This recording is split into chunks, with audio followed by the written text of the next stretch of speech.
బల్లలో ప్రవేశించబోయే ముందు కొన్ని హెచ్చరికలు మనం తీసుకుందాము.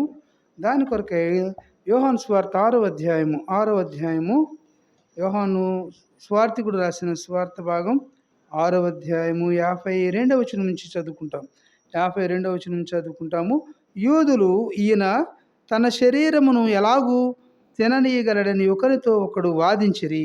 కావున యేసు ఇట్లనెను, మీరు మనుష్య కుమారుని శరీరము తిని ఆయన రక్తము త్రాగితేనే గాని మీలో మీరు జీవము గలవారు కారు. నా శరీరము తిని నా రక్తము త్రాగువాడే నిత్య జీవము గలవాడు.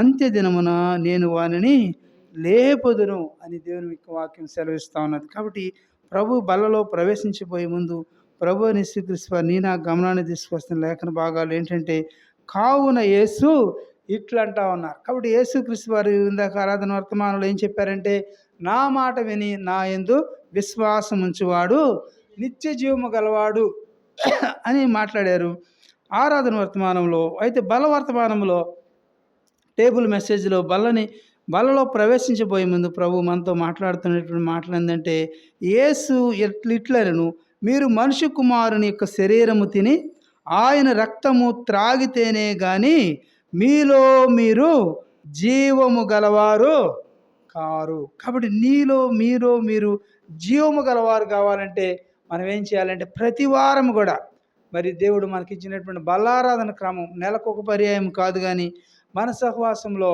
హెబ్రోన్ సహవాసంలో ప్రతి వారం కూడా మనల్ని మనం పరిశీలించుకు ఉండి మరి దేవుని యొక్క శరీరమునకు సాదృశ్యమైనటు రొట్టెలో ఆయన యొక్క రక్తమును సాదృశ్యమైన ద్రాక్షారసంలో మనం పాలు పంపులు పొందాలని మరి ఒక తీర్మానం కలిగి ఉన్నాం. కాబట్టి అట్టి విధంగా ప్రభు అంటున్నారు ఇక్కడ, మరి కావున మీరు మనిషి కుమారుని శరీరము తిని ఆయన రక్తము త్రాగితేనే గాని మీలో మీరు ఎలా ఉండారంట, జీవము గలవారు కారు అని దేవుని వాక్యం సెలవిస్తూ ఉన్నది.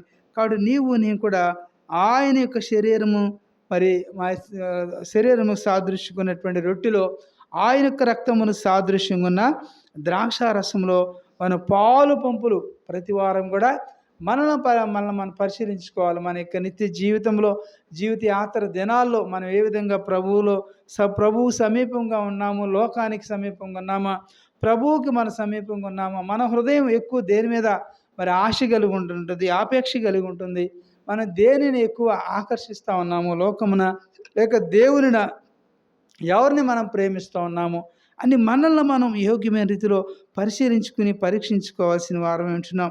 అందుకనే ప్రభు యేసుక్రీస్తు వారు అంటున్నారు, నా శరీరము తిని అంటున్నారు. కాబట్టి నా శరీరము అలాగే ఎందుకని ముందు ఏమంటారంటే యూదులు ఈయన తన శరీరమును ఎలాగూ తినగలడని ఒకరితో ఒకడు వారు వాదించుకుంటున్నారండి. ఒకరు ఈయన ఎలాగో తినగలడని వారందరూ కూడా వాదించుకుంటున్నట్టుగా మనం చూస్తూ ఉన్నాం. 60వ వచనం చూడండి, ఇదే అధ్యాయము 60వ వచనంలో ఏమున్నదంటే ఆ మాట చదువుతాము.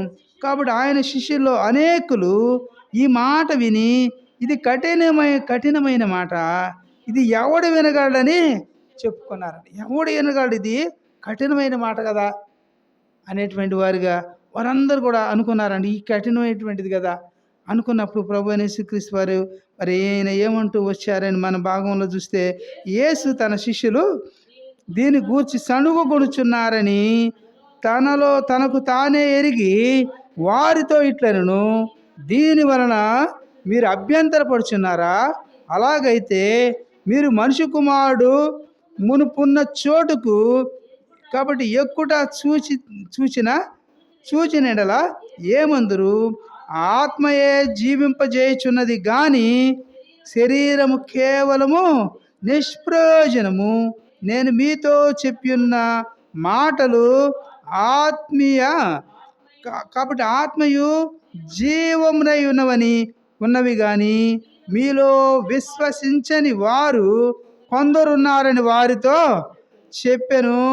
విశ్వసించని వాడెవడో తన్ను అప్పగింపబోవాడుగా వాడెవడో. కాబట్టి మొదటి నుండి యేసుకు తెలియనంట. మొదటి నుండి కూడా యేసుకు తెలుసు. ఎవరు అంటే ఆ యొక్క ఇస్కరియోతు యోధా ఉన్నాడు, ప్రభువుని అప్పగించేటువంటి వాడు. కాబట్టి ఎవడు మరి అక్కడ చూస్తే మరి అనేకులు ఆనాడు కూడా సణుక్కున్నారంట. ఆయన మనుషులలో అనేకులు ఈ మాట విని వారెందరూ అన్నారంటే, ఇది కఠినమైనటువంటి మాట కదా, ఇది కఠినమైనటువంటి మరి వాక్యం కదా, మాట కదా, ఇది ఎవడు వినగలడు అని చెప్పుకున్నారంట కదా. మంచి వినటానికి ఎవరికి కూడా చెవులు ఉండవు. కాబట్టి మరి చెడ్డగా వారందరూ కూడా చివరికి ఏం చేస్తున్నారంటే వారు ఏం చేస్తున్నారంటే సణుక్కుంటున్నట్టుగా మరి ఈ భాగంలో మనం చూస్తూ వచ్చాం. కాబట్టి వాళ్ళు ఏమన్నారంట, 61 వచ్చిన యేసు తన శిష్యులు దీని గురించి సణుగు కొనుచున్నారని తనకు తానే ఎరిగి వారితో ఇట్లా ఉన్నారు. కాబట్టి వాళ్ళు మరి సణుక్కుంటా ఉన్నారు, అప్పటికే గొనుక్కుంటా సణుక్కుంటున్నారని యేసు ప్రభు వారు ఎరిగిన వారి ఆత్మలో ఎరిగి వారు ఏమంటున్నారంట, అలాగైతే మీ చదవండి. కాబట్టి దీనివల్ల మీరు అభ్యంతరపడుచున్నారా? అలాగైతే కాబట్టి మీరు మనిషి కుమారుడు కాబట్టి మునుపున్న చోటుకు ఎక్కుట చూచిన ఎడల ఏమందురు అంటున్నాడు. కాబట్టి ప్రభు అయిన యేసుక్రీస్తు వారు ఆత్మీయమైనటువంటి మాటలతో ఆయన మాట్లాడుతూ ఉన్నారు. కాబట్టి నా జీవితంలో మనిషి కుమారుని యొక్క శరీరము తిని ఆయన రక్తము త్రాగితేనే గాని మీరు జీవము గలవారు కారు అని దేవుని మాటలు సెలవిస్తున్నాను. ఇవి నా మాటలు కాదండి, ప్రభు అయిన యేసుక్రీస్తు వారు ఆయనే స్వయంగా మాట్లాడారు. ఈ మాటలు వారు మాట్లాడినటువంటి మాటలు ఎంత స్పష్టంగా ఉన్నాయో చూసారా. కాబట్టి నా జీవితంలో ఆయన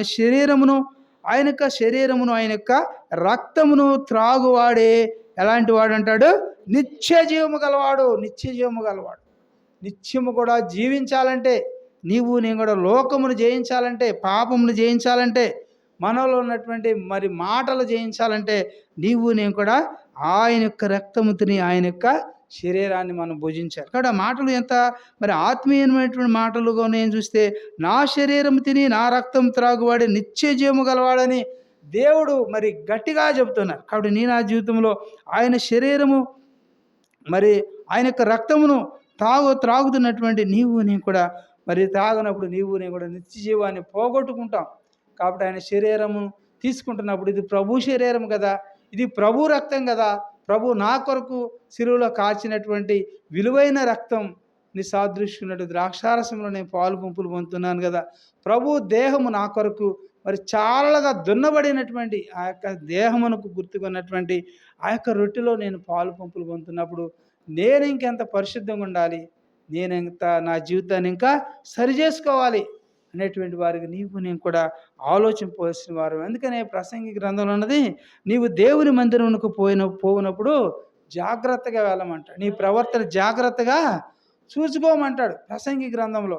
భక్తుడైనటువంటి సొలొమోను గారు రాశారు. కాబట్టి నా జీవితంలో దేవుని మందిరానికి వెళ్తున్నప్పుడు నేను కూడా మన ప్రవర్తన, మన యొక్క నోటి మాటలు, మన యొక్క చూపు నడక, మన తలంపులు అన్నీ కూడా అనేకులు గమనిస్తూ ఉంటారు. కనుక నేను కూడా మరి ముఖ్యంగా ప్రభు చూస్తూ ఉంటాడు నన్ను కూడా. ఆయన యొక్క ఆత్మ నాలో ఉంచాడు కనుక నేను కూడా మారు మనసుకు తగినటువంటి ఫలాలు మనం ఫలించేటువంటి వారికి ఉండాలి. కానీ కారు ఫలాలు, చేదు ఫలాలు మనం ఫలించడం మన మూలకంగా దేవునికి ఎంతో అవమానం తెచ్చేటువంటి వారికి ఉంటున్నారు ఈనాడు అనేకులు. కాబట్టి నీవు కాదు సుమా, కాబట్టి అనేకుల గురించి నేను చెప్తా ఉన్నాను, అనేకులను చూస్తున్నాను. కాబట్టి వారు మరి తెలియక చేస్తున్నారో తెలిసి చేస్తున్నారో తెలియదు, కానీ అది ఎవరిని మోసం పుస్తాన్ని చేస్తున్నారు అది. కాబట్టి నేను కూడా దేవునితో ఆటలాడుకోవద్దు. కాబట్టి దేవుని యొక్క వాక్యముతో ఎంత మాత్రం కూడా చెలగాటమాడవద్దు. ఈ వాక్యము నిప్పుతో సమానం అన్నమాట. కాబట్టి నా జీవితంలో ప్రభువైన యేసుక్రీస్తు వారు మన గమనాన్ని తీసుకొస్తున్నటువంటి మాటలు చూస్తే, నా శరీరము తిని నా రక్తం త్రాగువాడే నిత్య జీవము గలవాడు, అంత్యదినమున నేను వానిని లేపుదును అంటున్నాడు. కాబట్టి అంత్యదినమున అనగా నువ్వు చనిపోయినా కూడా ప్రభువైన యేసుక్రీస్తు వారు నీ ఆత్మను వారి యొక్క పరలోకానికి తీసుకునేటువంటి వాడుకుంటాడు.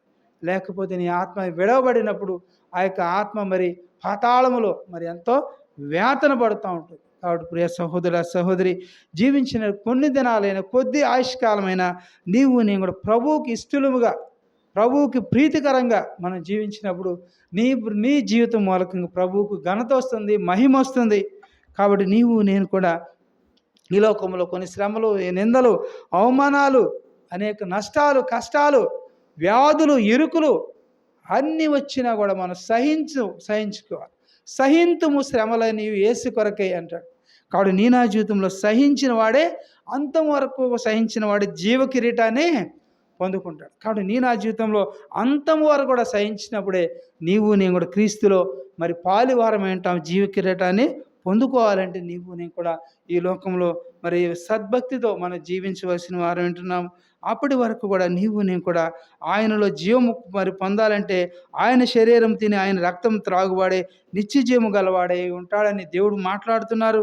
అంత్యజన్మ నేను వాడిని లేపుతానంటున్నాడు. కాబట్టి ఈనాడు ఒకనాడు చనిపోయినా కూడా దేవుడు నీ నా కుమార్తెవు, నువ్వు నా కుమారుడివి, నాతో రా అని ప్రభువైన యేసుక్రీస్తు వారు ఆ బంగారు వీధుల్లో నిన్ను నన్ను కూడా ఆయన తీసుకెళ్ళేటువంటి వాడు ఉంటాడు. కాబట్టి ఈ లోకంలో నీకు సరైన గృహం లేదేమో, సరైనటువంటి స్థితిగతి లేదేమో, అయితే దేవుడు నీ కొరకు బంగారుపు మరి వీధులను బంగారుపు మరి ఆయన గృహాన్ని ఆయన నీకు పరలోకంలో సిద్ధంగా ఉంచాడు.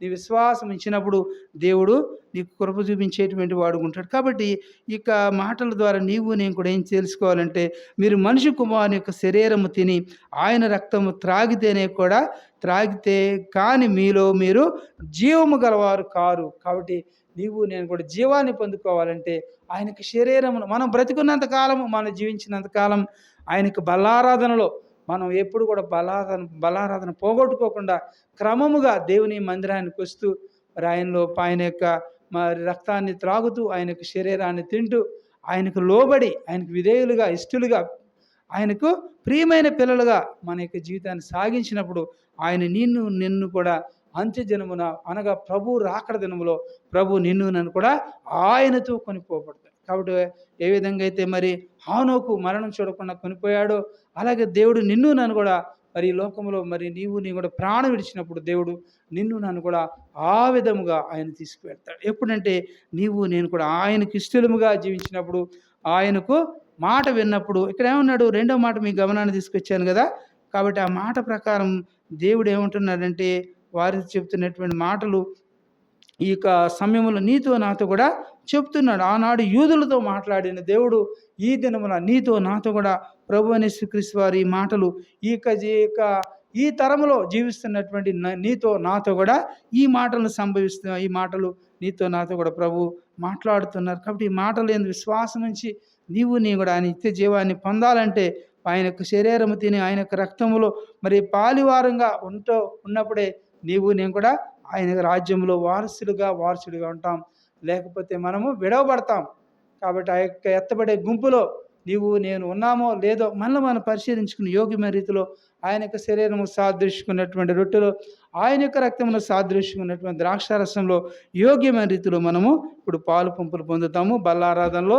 కాబట్టి మనం పరిశీలించుకుందాం. అయితే మోకరించండి.